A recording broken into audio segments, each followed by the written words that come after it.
नमस्कारम गुरुजी, मेरा नाम अर्चना है। मेरा प्रश्न ज्योतिष से संबंधित है। शादी के लिए लोग कुंडलियां मिलाते हैं और वे कहते हैं इस लड़की में बहुत सारे दोष हैं और उसकी शादी एक पेड़ से करानी पड़ेगी और एक कुंभ दोष होता है। अरे पेड़ एक अच्छा साथी। अर्धकाल सर्प दोष जैसी चीजें होती हैं। क्या कुंडलियां मिलाना जरूरी है और गोत्र का क्या महत्व होता है? मैं ये जानना चाहती हूँ। ओह, मैं कुंडली के बारे में तो नहीं जानता, पर एक पेड़ से शादी करना एक अच्छा विचार है। कितना स्थिर पति होगा। उसके बाद वे इसको काटने की सलाह देते हैं, यही समस्या असल है। में मैं आपको एक बेहतर सुझाव दे रहा हूं। मैं आपकी शादी एक पहाड़ से करा सकता हूं। वो आपके लिए हमेशा मौजूद रहेगा, आपको कभी परेशान नहीं करेगा। आदर्श आदमी है ना? हाँ, तो हम दो इंसानों के साथ मिलकर रहने को बहुत बड़ा झमेला बना रहे हैं।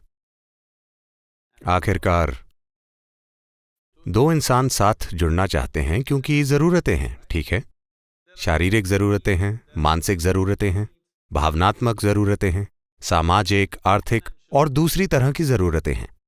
इन सब को एक शालीन तरीके से पूरा करने के लिए हम कुछ व्यवस्था करते हैं ताकि हम इन चीजों को शालीनता से चला सकें, क्योंकि हमारी जरूरतें धरती के दूसरे जानवरों की जरूरतों से अलग नहीं हैं। जरूरतें वही हैं, बस इतना है कि चूंकि हमारे पास एक खास स्तर की बुद्धिमत्ता और संवेदनशीलता है, तो हम उसे शालीनता से चलाना चाहते हैं। शादी बस यही है, ठीक है?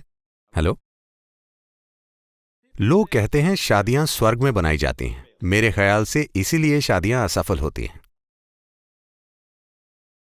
क्योंकि मूल रूप से दो लोगों की शादी के लिए देखिए, सितारों को मिलाना बहुत आसान है, वे उन सभी चीजों को ठीक कर सकते हैं। लेकिन इन दो बेवकूफों का मेल बैठाना कोई नहीं जानता कि कैसे किया जाए। जब तक इस इरादे से संबंध में नहीं आते कि किसी तरह मुझे इस इंसान को अपनी ओर से Somehow, I must give the best to the person who is sitting next to me right now. सर्वश्रेष्ठ देना चाहिए जो अभी मेरे पास बैठा है। अगर आप उस इरादे से शादी या किसी रिश्ते में नहीं घुसते तो जाहिर है कि टकराव होंगे।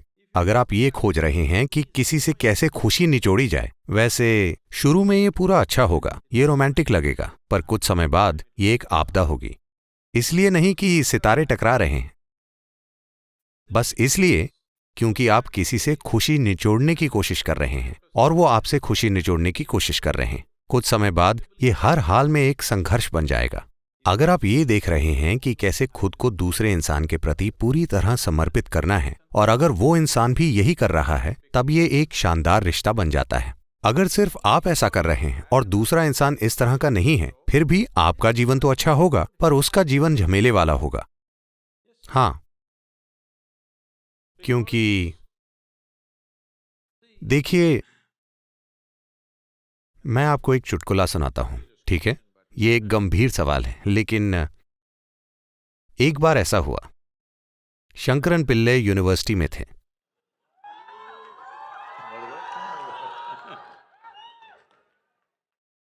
तो एक दिन वो प्रोफेसर के पास गए और बोले, सर, एक बहुत महत्वपूर्ण चीज पर मुझे आपकी मदद की जरूरत है। प्रोफेसर ने कहा, बेशक, मैं यहां पर इसीलिए हूं, कृपया मुझे बताइए आप क्या चाहते हैं। तो तब उसने कॉलेज की एक सुंदर लड़की का जिक्र किया, शायद आप, और कहा, सर, मैं उससे बहुत ज्यादा प्रेम करता हूं और मैं 50% सफल हूं, मुझे आपकी मदद चाहिए। प्रोफेसर ने कहा, देखो, मैं ऐसी चीजों में नहीं बल्कि पढ़ाई में आपकी मदद करने के लिए यहां हूं। लेकिन वैसे आपका ये कहने का मतलब क्या है? आप 50% सफल हैं। उसने कहा, सर, मैं पूरी तरह से उसके प्रेम में हूं, लेकिन वो नहीं जानती। मैं चाहता हूं कि बचा हुआ 50% आप मेरे लिए सेट कर दें। तो जब आप प्रेम में हों और ये 50% भी है, तो आपको शानदार महसूस होता है। ये वाकई बेहतर होगा कि दूसरे को ना पता हो, क्योंकि अब ये पूरी तरह से आपका प्रेम है। आप दोनों पक्ष मैनेज कर सकते हैं, क्योंकि इंसान, आप जानते हैं, वे ऊपर नीचे होते रहते हैं। तो दो लोगों का मेल बैठाने के लिए क्या आपको ग्रहों और सितारों और हर चीज को तोड़ना मरोड़ना होगा? बिल्कुल नहीं। बात सिर्फ ये है कि हम इसे लेकर बहुत झमेला कर रहे हैं। आपने गोत्र की बात की, तो ये एक सरल आसान तरीका था। बच्चे पैदा करने के लिए वंश की शुद्धता को मैनेज करने का एक पारंपरिक तरीका था, क्योंकि शादी आखिरकार बच्चे पैदा करने के बारे में है। ठीक है, आप और मैं यहाँ इसलिए हैं क्योंकि किसी ने बच्चे पैदा किए, है ना? तो वंश की शुद्धता कायम रखना, ताकि जो लोग किसी तरह से भाई बहन माने जाते हैं वे शादी न करें। लोगों के पास एक विस्तृत प्रणाली थी, पर यह प्रणाली पूरी गड़बड़ हो चुकी है। अब किसी को नहीं पता कि कौन कौन है। कुछ समुदायों में थोड़ी यादें बची हो सकती हैं, पर मोटे तौर पर हम नहीं जानते कि कौन कौन है। कुछ आनुवांशिक अनुसंधान हुए हैं। अगर आप ये कराते हैं, दुर्भाग्य से आप देखेंगे कि कुछ अभी कोई मुझे बेंगलोर में एक चौंकाने वाले तरीके से बता रहा था, सदगुरु ऐसा लगता है कि मुझ में कुछ रोमानिय खून है। मैंने कहा, मुझे ये मत बताओ कि ये कैसे हुआ।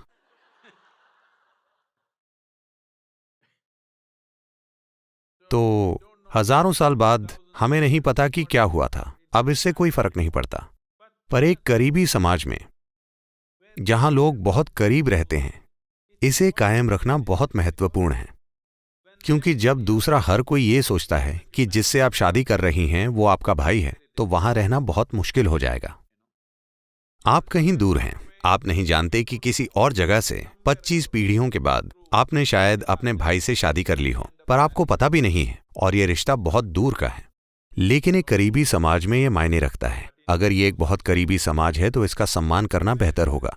पर अगर आप बाहर चले गए हैं, आप बड़े शहरों में हैं, तो ये चीजें वाकई मायने नहीं रखती। लेकिन गांव में ये आज भी मायने रखता है, क्योंकि हर कोई हर किसी को जानता है और इससे समाज में परेशानी खड़ी हो जाती है।